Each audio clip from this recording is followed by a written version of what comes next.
Mesdames, Messieurs, bonjour et bienvenue sur notre chaîne YouTube. Ici nous vous donnons la clé, alors si vous êtes nouveau, abonnez-vous et cliquez sur la cloche de notification pour ne plus rien manquer. Cela fait, on peut commencer. Tous contre le Mali, l'hypocrisie politique de l'Union africaine. Au moment où le Mali a besoin du soutien de toute l'Afrique pour la libération du continent du néocolonialisme, certains chefs d'État, en mission des autres, sabotent les actions de notre pays en prenant fait et cause pour la France, qui mène une campagne mensongère d'intoxication, de diabolisation et de désinformation contre les autorités maliennes auprès de l'opinion mondiale. Ces démarcheurs solitaires ignorent certainement que leur mission est un acte de trahison. L'Afrique restera toujours, à travers ses dirigeants politiques, le dindon de la farce. Elle ne sortira jamais des crises électorales, rébellions et guerres civiles, tant que ces chefs d'État ne comprendront pas que l'union sacrée est la seule issue pour le continent de sortir de la dépendance intellectuelle, économique, culturelle imposée par d'autres pour dominer le monde. Et au moment où le Mali a besoin de la solidarité africaine pour botter hors du continent le néocolonialisme, c'est en ce moment que certains présidents africains, en mission des autres, choisissent pour accuser notre pays de trop pousser le bouchon dans sa lutte de libération de l'Afrique de la domination impérialiste. Ces chefs d'État, par crainte de représailles de la part de leurs mentors occidentaux, ont pris le devant. Ils ont pris sur eux la décision de se porter en médiateur dans la détérioration des relations entre le Mali et la France et dont le point culminant a été atteint par la plainte de notre pays à l'Organisation des Nations Unies, ONU, contre le pays d'Emmanuel Macron, accusé de violer notre souveraineté et de fournir les renseignements aux terroristes. Ces démarcheurs solidaires ignorent certainement que leur mission est un acte de trahison. Il est évident qu'aucun analyste de la scène politique africaine, avant et après les indépendances, ne sera surpris par une telle initiative contre la volonté des panafricanistes. Les Africains, à la recherche de pouvoir, de prestige, de célébrité et de gains faciles, sont prêts à tout. L'histoire politique du continent ne le démentira pas. Ils ont toujours été leurs propres bourreaux, comme si la trahison est dans l'ADN des Africains. Ils ont toujours partisé avec le diable, c'est-à-dire leur véritable ennemi, pour éliminer leurs propres frères, dont leur seul tort a été de s'opposer au néocolonialisme, comme est en train de le faire actuellement la transition malienne sous le leadership du colonel Assimi Goïta.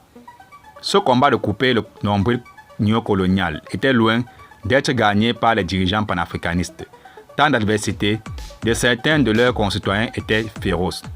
Ainsi, les dirigeants qui se sont engagés dans cette voie de libération de l'Afrique du joug néocolonial ont tous appris à leurs dépens.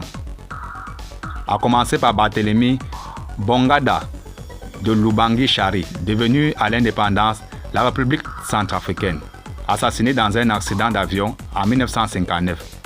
Patrice Lumumba, premier ministre congolais, assassiné en 1961. Sylvanus Olympio du Togo, assassiné en 1963. Thomas Sankara, président du Burkina Faso, tué en 1987. Muammar Kadhafi, leader libyen, assassiné en 2011. La liste est loin d'être exhaustive. D'autres ont été balayés par des coups d'État.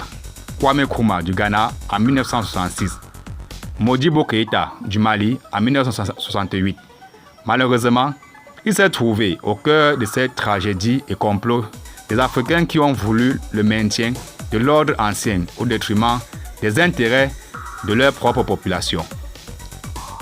Et aujourd'hui, avec la marche progressive de la transition du Mali vers la libération de l'Afrique, c'est la même méthode que la France veut utiliser en passant par des organisations du continent pour torpiller le processus des responsables maliens.